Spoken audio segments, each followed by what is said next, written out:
Good morning. Good morning. Start po tayo for the shockwave. Okay. For this one po, start muna tayo. Opening the button.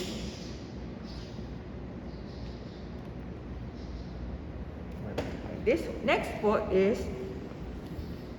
turn it on and off dito sa may front area ng machine. Okay. Then nandito rin po yung ating controller. Okay, then this one, and for the enter. Okay po. This is our main page po, dun sa ating screen.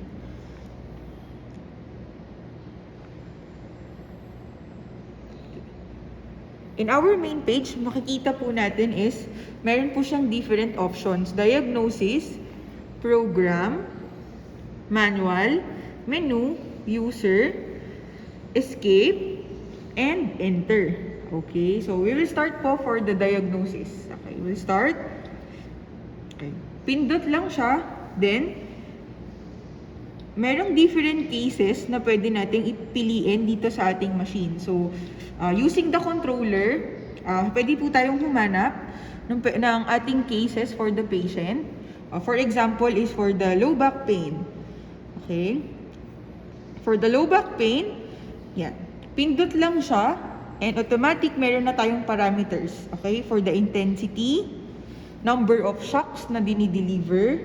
Okay? We can save and copy this one. Okay? Then, pag gagamitin na, we can start automatic. Pipindutin lang yung start. Okay? Or, kung tapos na, this one. Okay? Then, next is for the program. For the program, yan, makikita po natin yung parameters natin. Continual frequency, intensity, frequency, number of shocks. Okay? For the manual po, for the manual setting, pwede tayong maglagay ng number of therapy, intensity, frequency, number of shocks. This is manually input. Pwedeng i-input ng therapies na gagamit nung ating shockwave unit. For the menu, then escape ulit. Then back to menu. Then gamit ulit ng controller button. Accessories, unit settings yan. For the accessories, encyclopedia, unit settings, specific settings. So, pindot lang for the info. Okay. Then balik, encyclopedia. Okay. Unit settings. So, password, sound, screensaver, color setting, yung mga setting nandito lang siya. Then balik, specific setting, shockwave settings, applicator kit replacement wizard, escape. Then menu, for the user, we can input our frequency here or our parameters. Kunyari ginamit siya before, pwede ka nang mag-input here, nung pwede mong gamitin. So, para pag gagamitin mo siya ulit, meron na. So, si client, okay, kung new, okay, or kung nakagawa na, pwedeng edit or delete, okay. User diagnosis program, okay. Trigger points, last therapy, okay. Then, escape, okay. So, this is our main page, okay, or main setting of the shockwave. So, check lang ulit, then pili kung ano yung mga gagamitin natin. This is the controller again. The controller, the escape, the enter, the start and stop, the on and off. And this one is the head. Okay? This one is the eyepiece. This is the one who deliver the shock. Okay? This is the one who will put, kunyari gagamitin siya sa specific area. This one po, ito yung tinututok natin with gel. Okay? So, to start up, para mag-start yung shock, kailangan pindutin natin siya. This one, kailangan pindutin. So, ganyan. Okay? Madi-deliver lang yung shock if nag-on yung button. Habang naka-on yung button sa atin. Okay? Then, the shockwave will start na. Thank you. Thank you, Sir Ben. Good morning, sir. We will start the treatment. Good morning. For this patient, we will use shockwave machine. So, drape the patient properly.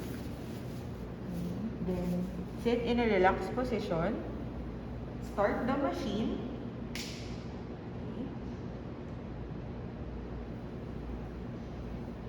On and off.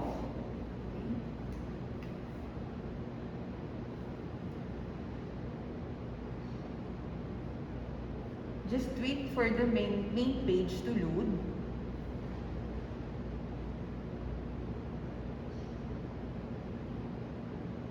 Then you can choose for the diagnosis.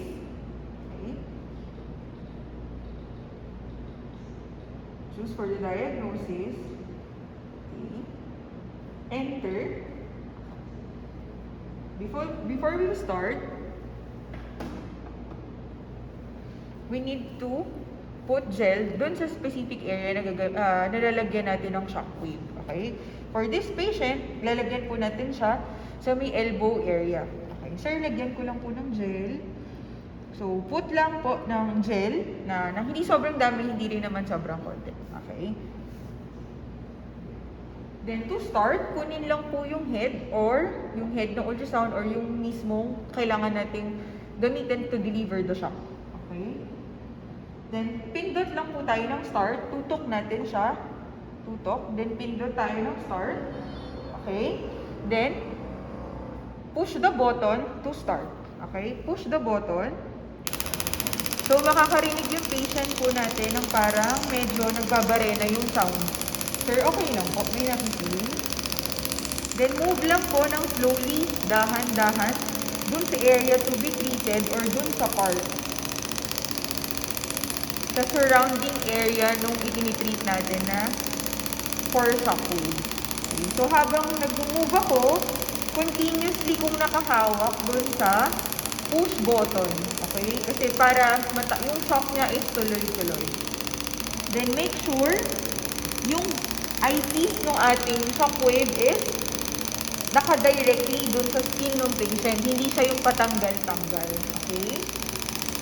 Yan. So, medyo maingay siya. Then, iwas din sa medyo bony part ng area na lalagyan. Kasi pag sa may bony part, medyo mas masakit siya. Okay? So, yan. Slowly lang. Ikot siya. Slowly. Dahan-dahan. Okay. Dahan-dahan lang siya, din maingay nga siya. So, yun lang, medyo sound. Baka yung ibang patient is mag-panic. So, make sure, explain sa patient before natin siyang gawin. Okay? Then, ask the patient during, habang ginagawa. Okay lang, sir. Wala naman pong masakit.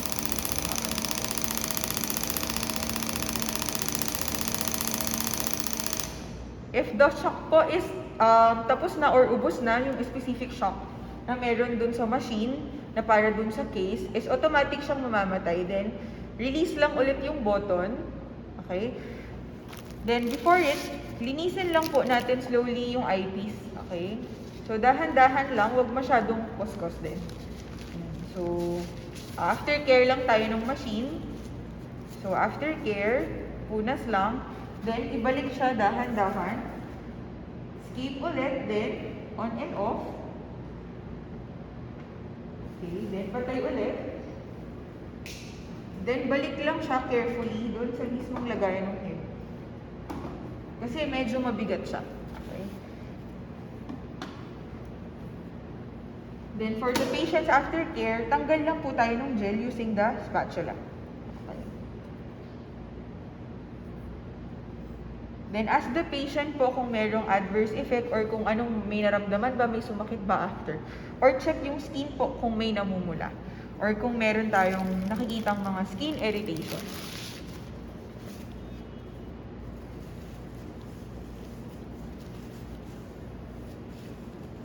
Wala naman, sir.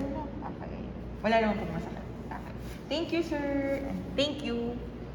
Thank you, sir.